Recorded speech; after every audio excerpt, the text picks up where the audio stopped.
Salam. Mau kemana Pak Haji? Insya Allah habis kambing terbakar. Apalagi sudah insya Allah sudah habis. Ya, maka kalau berjanji insya Allah. Tapi tidak boleh memperkaya namanya Allah, tidak boleh mengatakan insya Allah kalau memang dalam hati tidak mau. Lebih jujur. Datang pengajian sebentar mainlah. Saya mau sekali tapi ada sepak bola. Daripada saya pergi tidak konsentrasi juga dengan ceramah gara-gara menonton bola, sudahlah lain kali saya ikut pengajian. Ini lebih sportif. Jangan mengucapkan insya Allah ketika tidak mau. Yang kedua, yang pertama, orang beriman itu bergetar hatinya ketika disebut namanya Allah. Yang kedua, orang beriman menurut Quran tadi apabila mendengarkan ayat-ayat Allah bertambah imannya. Selesai dengar dakwah, tambah imannya. Oh, benar yang dibilang Ustaz Dasar tadi itu. Insya Allah saya akan memperbaiki cara saya berdagang besok. Kalau selama ini Bapak suka nipu, suka malsukan produk-produk orang, dan besok dia berhenti, maka Alhamdulillah Bapak termasuk orang yang sempurna imannya. Tapi kalau dia bilang, pintar juga itu saya cerita neraka, kayaknya dari neraka sana. Besok dia tetap lakukan. Itulah yang disebut Bapak perasaan. Orang Buddhis bilang tanteng tong janjin do. Apa itu tangi tamu lo tangi taku jam wita topi lo wita ya. Itu orang Buddhis itu sudah kepala batu itu yang begitu. Orang Makassar bilang eja tompi na doa kucini tompi na kucini ki. Nena na eja sinampe neraka jes mutu kok. Itu ada juga seperti ini, keras tidak mampu nasihat. Siapa jadi beritahu dia tidak mampu nasihat. Tanda yang ketiga menurut Al-Quran tadi, wa ala rabbihim yatawakkalun. Hanya kepada Allah dia bertawakal, berserah diri. Artinya apa? Dia berniaga dengan baik, dia jujur, tidak menipu orang. Kemudian dia sholat duha sebelum dia buka tokonya, berdoa selesai sholat duhur, dia minta dimudahkan usahanya.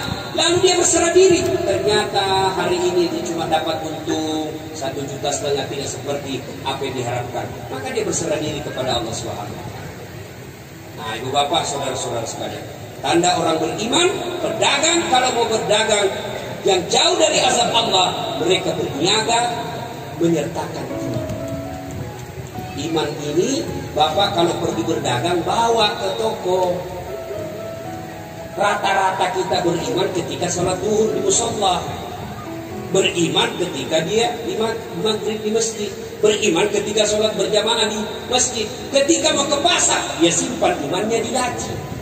Anda usah kau ikut, kalau kau ikut saya tidak bisa culas. Maka orang yang ingin berniaga jauh dari azab Allah, bahkan dia untung selama-lamanya, syarat pertamanya beriman kepada Allah. Yang kedua, beriman kepada Rasulullah SAW.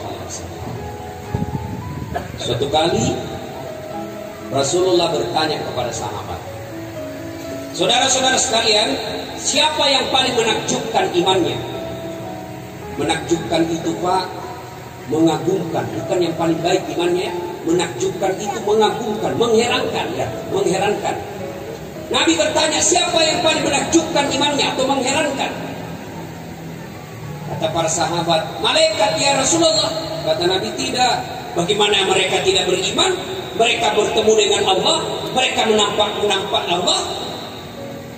Kalau begitu, Anda para Nabi dan Rasul. Kata Nabi, bukan. Bagaimana kami tidak beriman kepada Allah? Kami menerima wahyu, kami mendapat mujizat, kami bisa berdialog dengan malaikat. Kalau begitu, kami ini sahabatmu ya Rasul.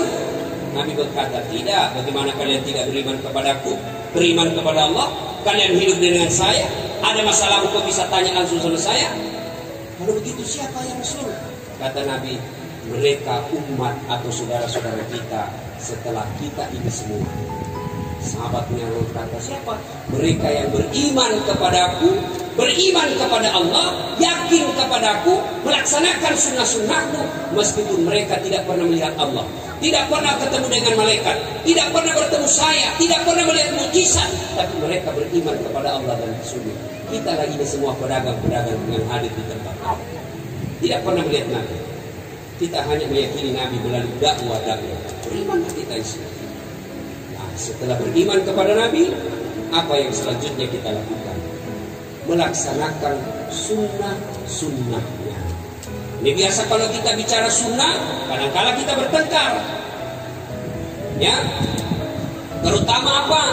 Ini banyak biasa ada ini kajian sunnah. Bahkan dia bikin daftar Ustadz sunnah.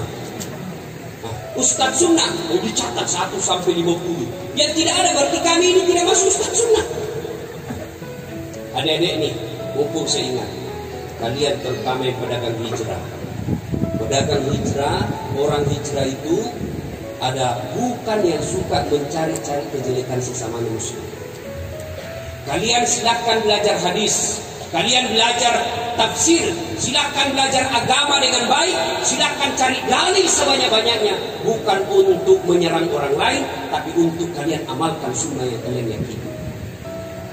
Kalian akan sesat dan tidak dicintai Allah dan Rasulnya kalau kalian mencari dalil, menggali dalil, sekolah sebanyak-banyaknya, baca buku.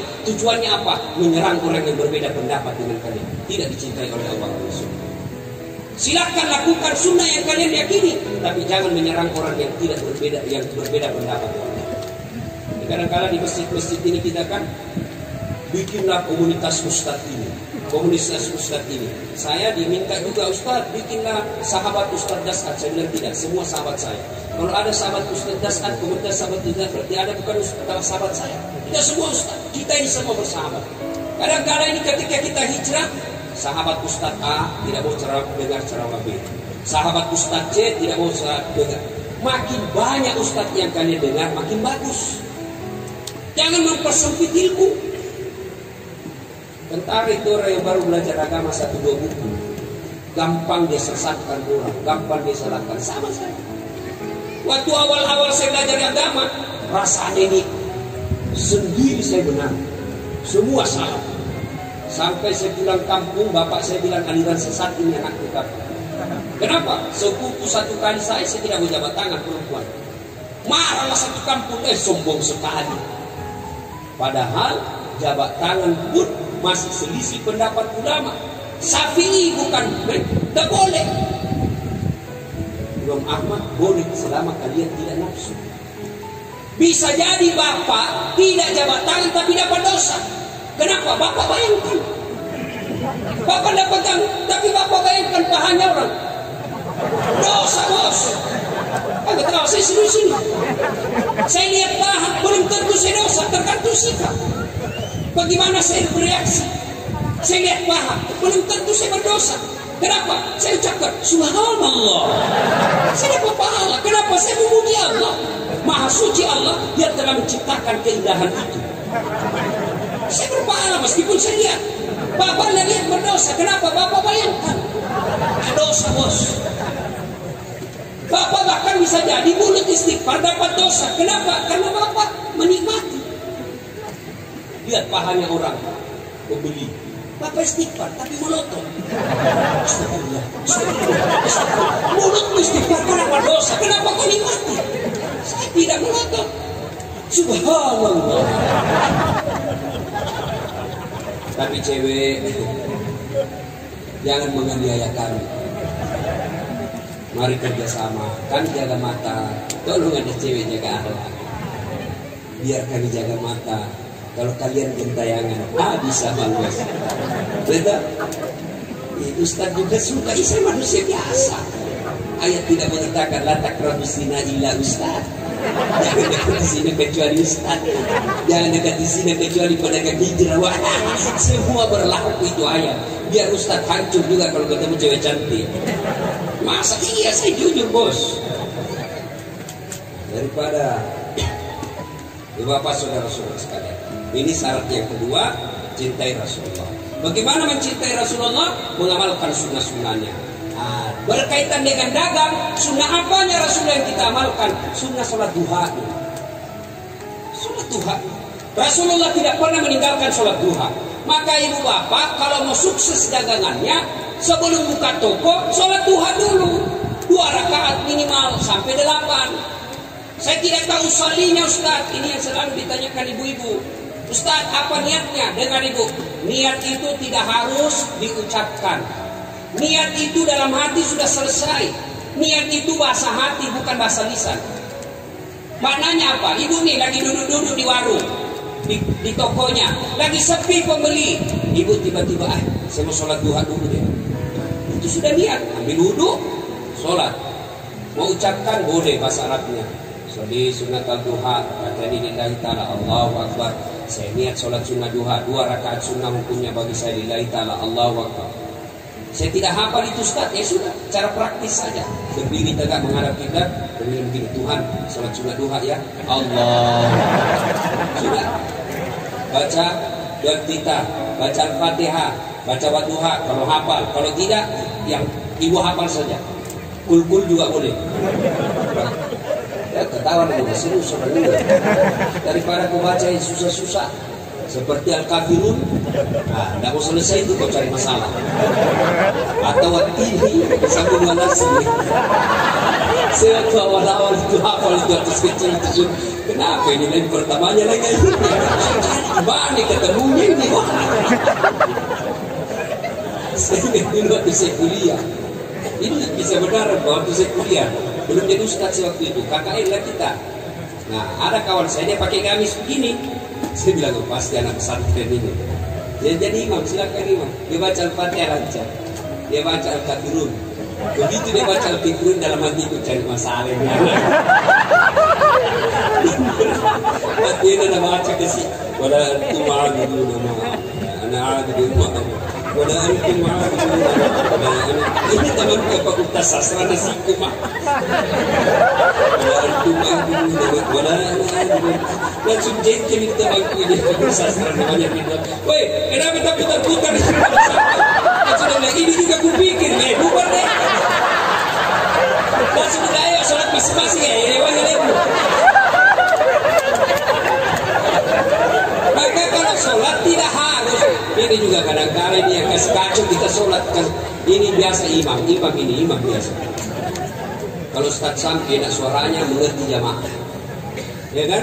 Ada juga itu imam penghafal Quran, dia merasa bahwa dia tunjukkan hafalannya bahwa ini dengar kok hafalanku banyak. Tidak boleh begitu bos. Jangan kau siksa jamaah. Itulah sebabnya sunnah itu imam sebelum angkat takbir dia dulu ke belakang. Dia dulu. Siapa tahu apanya orang tua yang mati. Kau siksa orang tua maksudnya. Nah, lagi kepalanya belum selesai kan? Ya enak baca kita disiksa di belakang. Saya paling stres Pak. Kalau yang dia baca imam panjang dan saya tidak hafal. Kenapa? Karena kalau dia salah saya bertanggung jawab. Nah kasih malu Ki. Gara-gara dia tidak, kita juga ketahuan dah apa. Ya, ini ada juga itu imam begitu. Nanti dibilang hebat kalau dibaca surah-surah yang panjang. Tidak. Kombinasikan. Rakaat pertama mungkin Quran besar agak panjang. Rakaat kedua ya juz amma. Coba kalau kita baca juz amma imam, kita bisa ikut. Kenapa kita hafal? Tapi begitu imam membaca surah Al-Baqarah ayat 11 sampai 113, ya sudah yang bacanya kita ingat hayalan kita. Semua belanja dipikir. Allahu Akbar. Dia baca kita mau ikut dan dihafal. Muruku belum selesai. Dan masa dibaca semua pengumuman di masjid. Dan keuangan masjid. Sudah selesai satu papan tulis sudah dibaca, belum selesai Al-Baqarahnya, terpaksa dibaca lagi kalender persatuan dunia. Belum selesai dibaca lagi bajunya orang caleg DPR. Siapa yang salah bos? Siapa salah? Hanya dengar ini Pak Imam, aspirasi ini. Pagi dia baca. Anak muda akhirnya tobat.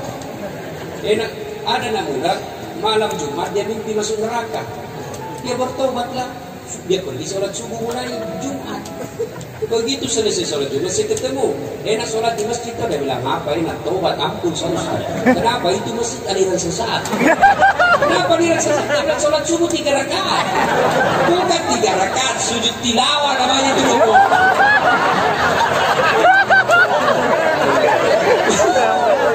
Makanya itu imam jaga asal takbir. Jelaskan dulu jamaahmu. Adik-adik ini barangkali ada yang baru masuk Islam atau Islam tapi baru tobat hari ini. Ini Jumat kita sujud tilawah, membaca surah Sajadah. Kita sujud nanti, jangan kaget ya.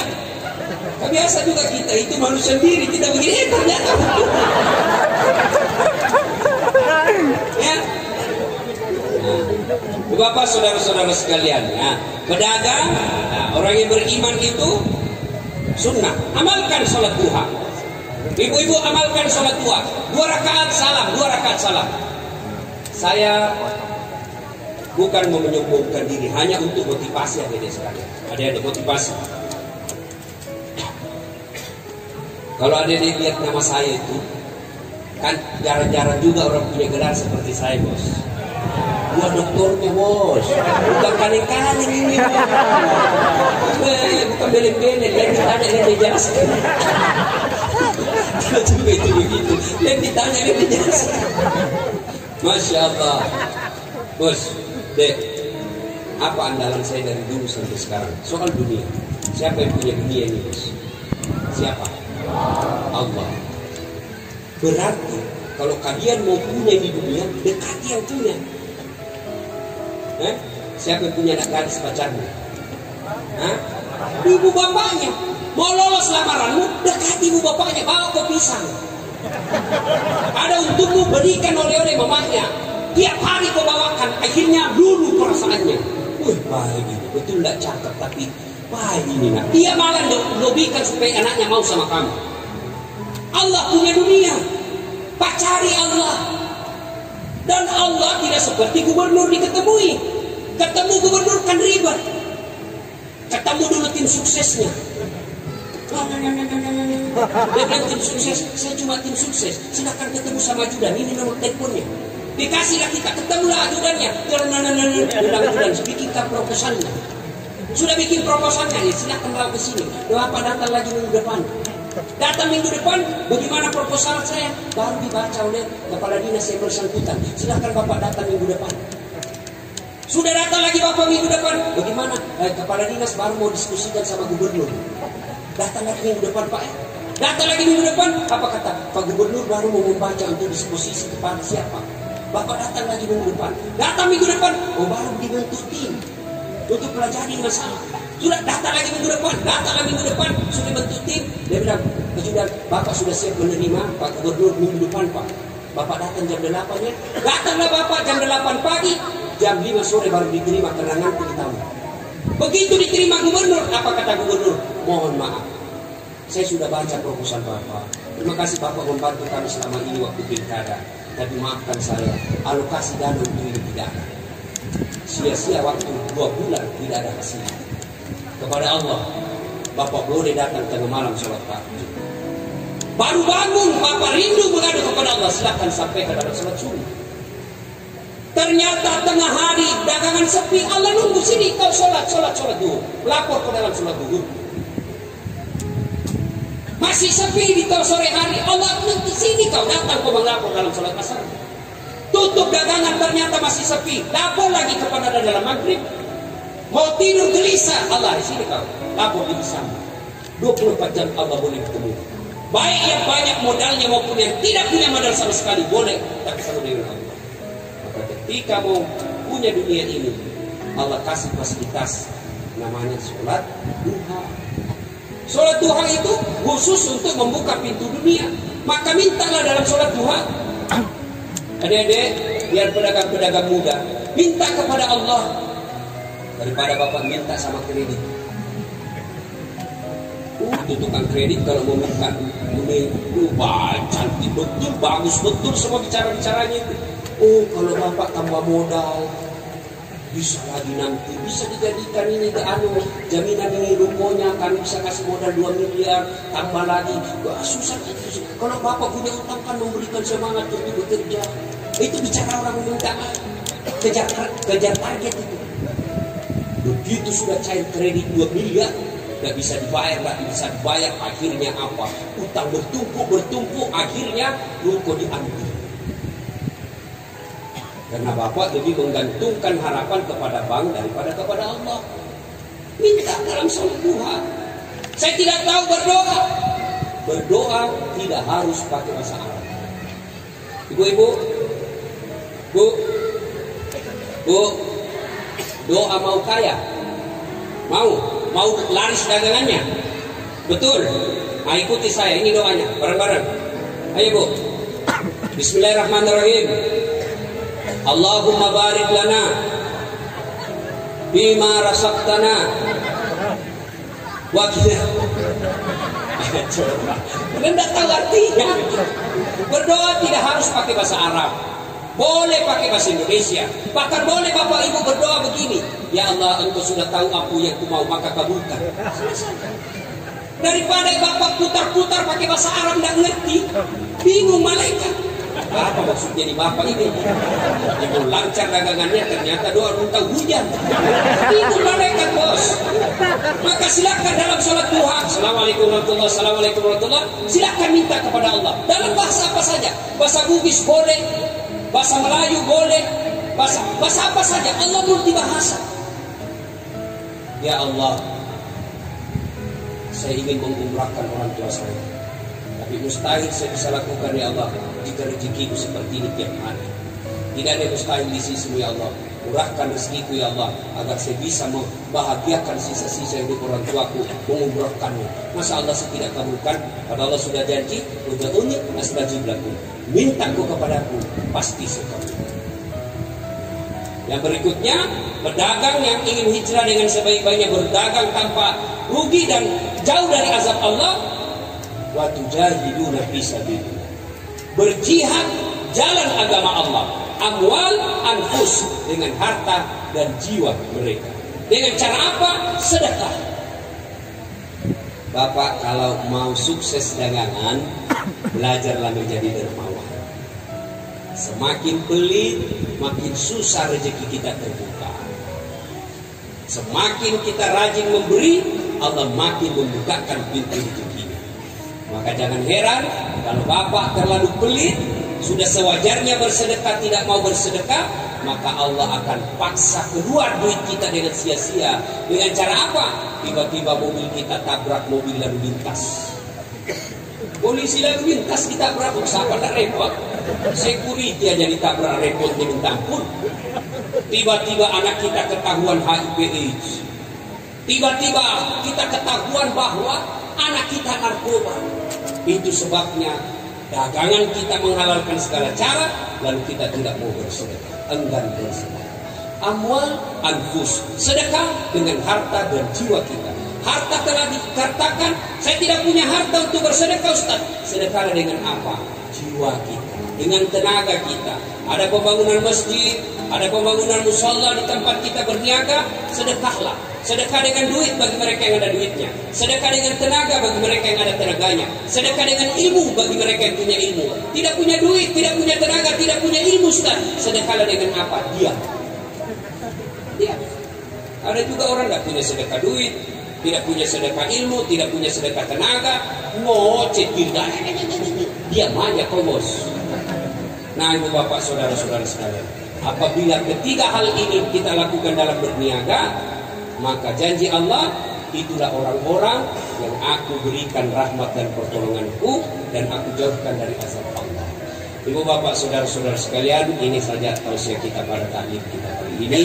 Mudah-mudahan ada manfaat. Saya tidak tahu dari panitia apakah malam ini ada sesi tanya jawab atau tidak. Oh, ada yang saya lupa, mohon maaf. Sedekah itu kepada siapa Ustaz? Lebih utama sedekah kepada pegawai. Misalnya ibu juragan ibu. Ibu punya pegawai ada 3 orang. Nyata-nyata dia perantau. Nyata-nyata dia ngontrak-ngontrak di Jakarta. Ibu punya rezeki. Hitung gitu penghasilan kita selama sebulan. Dikeluarkan zakatnya 2,5%. Maka diberikan pegawai. Lebih utama diberikan kepada pegawai. Ada lagi saya lupa tadi. Salah satu sebab susahnya juga rezeki masuk kalau kita menjadi pengkhianat dalam rumah tangga. Ya, jadi istri tidak tahu menghargai suaminya yang lagi dagang. Jadi suami tidak tahu menghargai istrinya yang lagi setia di rumah menunggui. Tadi pagi saya dinding, ada WhatsApp curhat sama ibu-ibu. Ibu-ibu curhat sama saya, Ustadz, bagaimana saya cara minta ampun?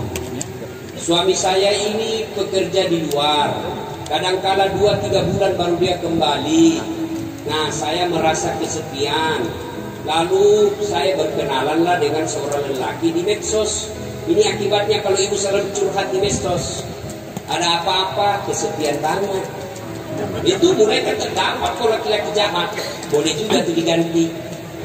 Awalnya bercanda, akhirnya apa? Kami merasa cocok sama cocok Ustaz, akhirnya kami melakukan hubungan suami istri. Ini laki-laki juga dia begitu karena dia tidak senang sama istrinya karena sudah mulai kanker, tidak bisa. Dengar ini Bu, dengar ibu. Kalau ibu mau curhat ada dalam masalah rumah tangga, jangan curhat di medsos. Jangan curhat sama keluarga. Belum tentu juga keluarga niatnya baik. Kadang-kadang kita curhat sama saudara, apa dalam hatinya, kita cerita, memang di depan kita dia bilang, kenapa bisa begitu suaminya, padahal kau sabar menunggunya di rumah dia pergi berdagang, padahal dalam hatinya kau rasa itu. Lebih baik ibu curhat kepada Allah, jangan curhat di medsos. Bayangkan seperti tadi, perempuan bejat seperti ini, suaminya pergi cari nafkah, dia tinggalkan anak istrinya, rela berbulan-bulan tidak pulang untuk menafkahi istri, malah istrinya merasa kesepian dan pergi berzina.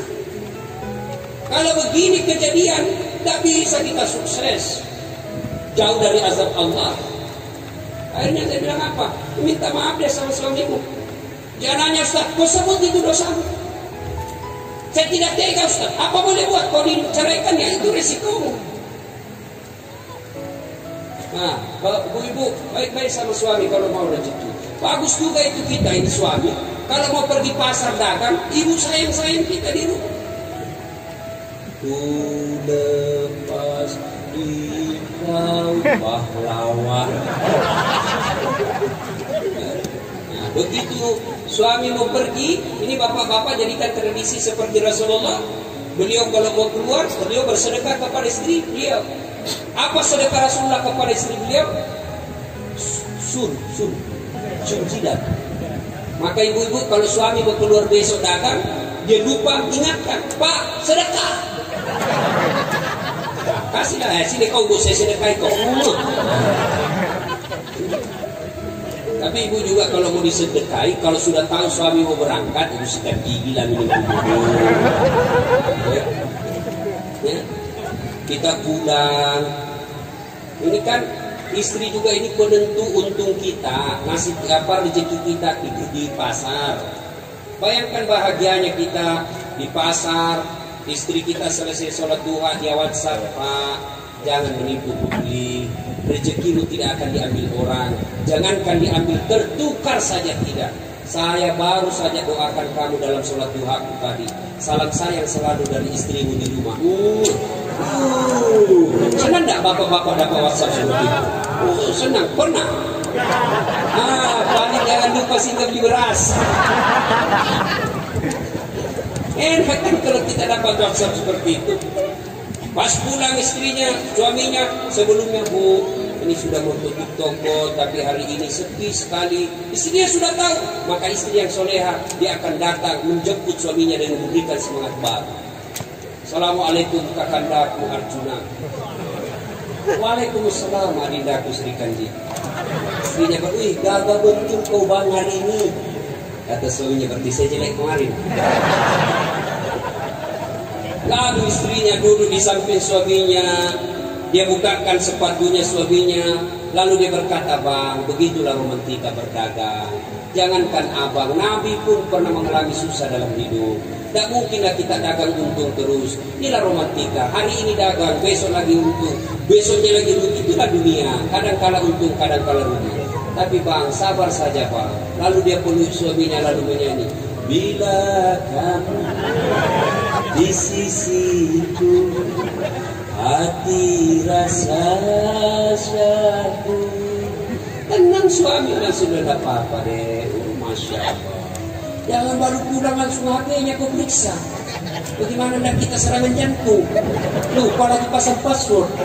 Apa mati kita mati. Mana kita suka bohong? Karena ibu juga kalau kita jujur ngamuk. Masalah dibohongi supaya senang sama istri saya kan. Ada kawan saya di kampung masih selalu nelpon cinta monyet dulu di kampung. Begitu dia lihat banyak video-video saya viral, mas selalu juga menelpon. Saya mau blokir. Udah enak nanti dia bilang saya sombong. Saya mau terima. Terancam mamanya cek. Paksa. Ku tulis lagi situ namanya penjual batu bata. Begitu saya lagi duduk-duduk sama istri, tiba-tiba bunyi. Istri saya pergi lihat, dia teriak, Ustaz, penjual batu bata. Saya bilang, jangan angkat saya, itu tagihan. Oh, selamat saya. Saya pulang ceramah suatu hari. Saya haus, saya bikin teh. Saya ambil itu toples tulisan gula. Begitu saya minum, kasih. Punya saya pilih itu toples tulisannya gula. Saya garam. Saya tanya istriku, sayang, kenapa ini gula baru kau tulis garam, isinya kau tulis garam. Gula kau tulis gula, isinya garam. Dan lagi HP-nya juga Ustaz, lain isinya lain ditulis.